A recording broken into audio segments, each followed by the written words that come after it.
In early April, dozens of residents and staff at the resort at the Texas City Nursing Home tested positive for COVID-19.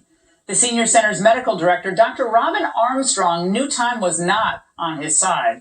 He had to act fast. So in addition to sheltering in place, Dr. Armstrong began treating residents with hydroxychloroquine. Dr. Armstrong joins me now. Dr. Armstrong, it's great to see you tonight. Thank you for coming on. What was the outcome of treating the residents with hydroxychloroquine?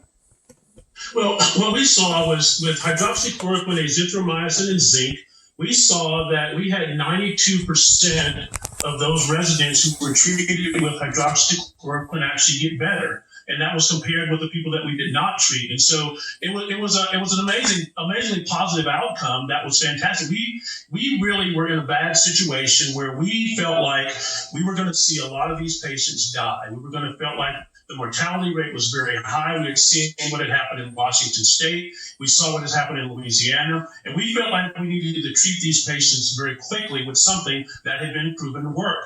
And so what we saw in the studies in China and the studies in France is that they showed that after 5 days of treatment with hydroxychloroquine, azithromycin, viral loads dropped to 0 on day 6. And so that's what we did. We treated them with five days of hydroxychloroquine, azithromycin, and zinc, and we saw very impressive results. Those patients that were treated actually have recovered well and are doing well today. Well, Dr. Armstrong, this is what a cardiologist on CNN said last night about the impact of hydroxychloroquine use on the heart. We have no evidence that it really makes any positive impact in a COVID-19 patient.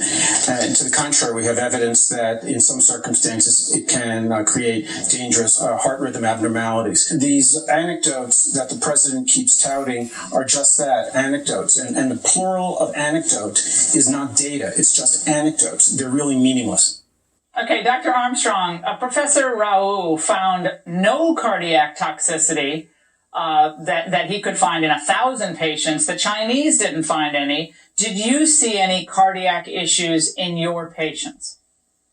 We saw absolutely no cardiac side effects. In fact, on day 3, we did EKGs on our patients and saw that the QTC interval is what they're measuring. And so you measure the QTC interval, and that if that's prolonged, then that will predispose them to having these cardiac side effects. We saw that in all 38 patients that were treated throughout the course, none of them had a prolonged QTC interval, and therefore none of them were at risk of having the cardiac side effects that was talked about. None of our patients had any side effects whatsoever, cardiac or otherwise for that matter.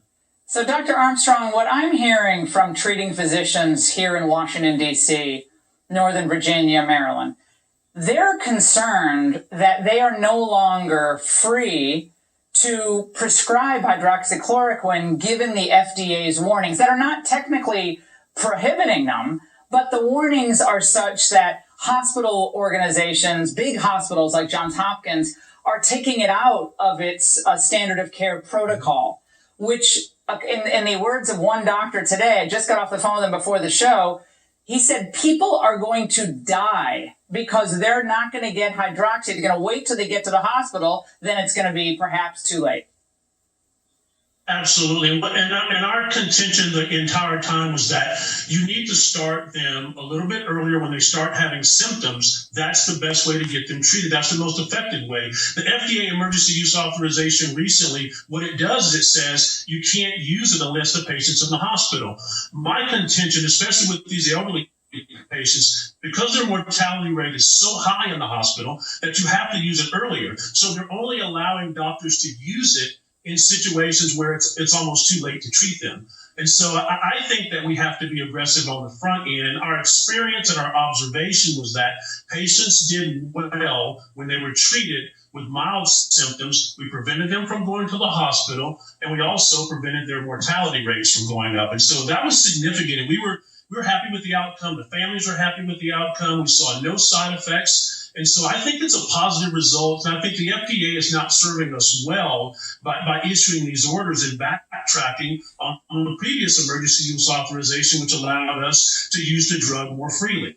I think they have to rescind that warning. I think people are not going to live because of this warning, sadly. And I know that wasn't their intention, but I think prophylactic use in this emergency pandemic situation seemed to work for you guys, and it's probably going to work in other places. It's working around the world. Dr. Armstrong, I cannot tell you how much I admire what you do on a daily basis. So many of us have parents or had parents who were in senior facilities, and the nurses and doctors, they do really hard work. And you made a courageous call, and I really, really appreciate it. Thank you for sharing your story tonight. Thanks for having us on. Thank you, Laura. All right. And from protectors of the people to punishers